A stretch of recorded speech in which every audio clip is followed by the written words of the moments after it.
अस्सलाम वालेकुम। बहुत सारे लोग टेस्ट करवाते हुए एक छोटी-छोटी सी गलतियाँ कर जाते हैं। मैंने कहा आज आप लोगों को गाइड कर दूँ। कुछ टेस्ट हैं जो कि फ़ास्टिंग में हमने करवाने हैं, वो फ़ास्टिंग में ही उनका अच्छा रिज़ल्ट आता है। अगर आप उनको खाने के बाद करवाते हैं तो उनकी अफ़ादियत में बहुत ज़्यादा फ़र्क पड़ जाता है और वो फ़ायदा नहीं दे पाती या वो असेसमेंट नहीं दे पाती जिससे मरीज़ को फ़ायदा हो। उसमें सर-ए-फ़हरिस्त है कि आपने फ़ास्टिंग ब्लड शुगर जो बहुत आम टेस्ट है, शुगर के पेशेंट्स अक्सर चेक करते हैं।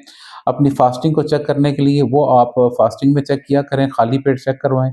उससे भरपूर आइडिया हो जाता है कि आपकी फ़ास्टिंग कितनी है। फ़ास्टिंग से हमें डायरेक्टली पता चलता है कि आपकी इंसुलिन रेज़िस्टेंस कैसी है और आपका इवन अगर लिवर में कोई प्रॉब्लम भी है, तो जिगर बाज़-औक़ात शुगर ज़्यादा बनाना शुरू कर देता है और डाउन फिनोमेना जिसे बोलते हैं, उसकी वजह से भी फ़ास्टिंग ज़्यादा आना शुरू हो जाती है। तो फ़ास्टिंग से बहुत सारी चीज़ें हम एनालाइज़ कर रहे होते हैं। दूसरा इम्पॉर्टेंट टेस्ट जो कि फ़ास्टिंग में करवाना बहुत ज़रूरी है, वो है कि आप फ़ास्टिंग लिपिड प्रोफ़ाइल करवाया करें। जो कोलेस्ट्रॉल का टेस्ट है, उसमें भी आपका कोलेस्ट्रॉल लेवल फ़ास्टिंग में हो, ख़ास तौर पे ट्राइग्लिसराइड्स लेवल, क्योंकि ये फ़ास्टिंग ट्राइग्लिसराइड्स लेवल से हमें पता चलता है कि खून की नालियाँ कितनी सिकुड़ी हुई हैं और कितनी उनमें कोलेस्ट्रॉल की वजह से तंगी आ सकती है या बाद में कोई इससे कोई बड़ा नुकसान तो नहीं हो सकता।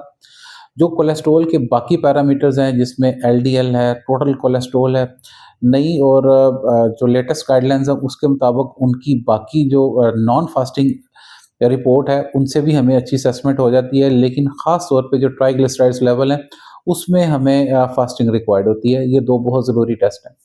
तीसरे नंबर पे जो अहम टेस्ट है वो है कि आपने जो विटामिन्स के 12 टेस्ट हैं, ख़ास तौर पे बी12 का, वो आप फास्टिंग में करवाएँ। अक्सर आपको पता है लोग हमारे पास मेथिओक्सबाल के इंजेक्शंस बहुत लगवा रहे होते हैं और वो फिर उनको बाज़ औक़ात ना डॉक्टर हज़रात एडवाइस भी कर देते हैं कि आप अपना बी12 का टेस्ट तो करवाएँ, गैर ज़रूरी तौर पे आप इंजेक्शंस और मेडिसिन्स ले रहे हैं, तो हम देख लेते हैं। तो बी12 का टेस्ट अक्सर लोग करवाते हैं, तो वो भी आप फास्टिंग में करवाया करें।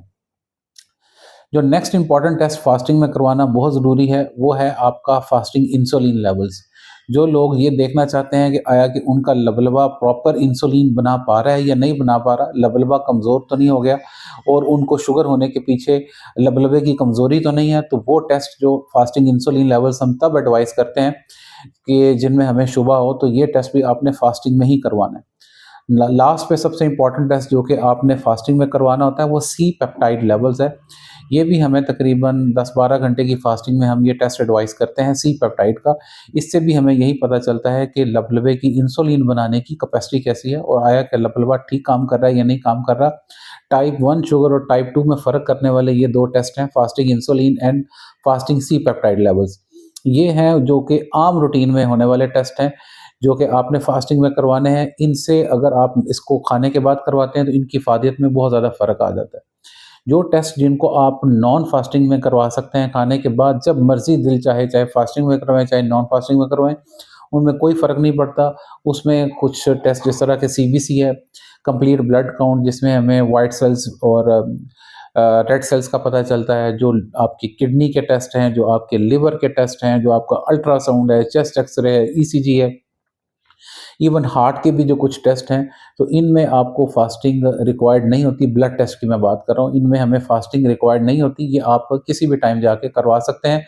इस वीडियो को ज़्यादा से ज़्यादा शेयर करना है ताकि लोग ये छोटी-छोटी गलतियाँ ना करें और उनके पैसे जो है ना वो ज़ाया ना हो। अदरवाइज़ लोग बेचारे अपनी हार्ड अर्न्ड मनी जो है वो ऐसे बिला वजह वो रैंडमली जाके टेस्ट करवा लेते हैं, जिससे बहुत ज़्यादा पेशेंट्स को ख़ास तौर पे नुकसान होता है। डॉक्टर ने तो आसानी से कह देना कि आपने ये टेस्ट नहीं करवाया खाली पेट, तो आप दोबारा करवा लें। उसने तो सिर्फ़ इतना ही कहना है, लेकिन नुकसान पेशेंट का होता है। इसलिए ये आगाही बहुत ज़रूरी है, इसलिए ज़्यादा से ज़्यादा इस वीडियो को शेयर करें ताकि लोगों का फ़ायदा हो और उनको ये गलती बार-बार करने की ज़रूरत ना पड़े। जितना हम शेयर करेंगे, उतना ही लोगों को फ़ायदा होगा।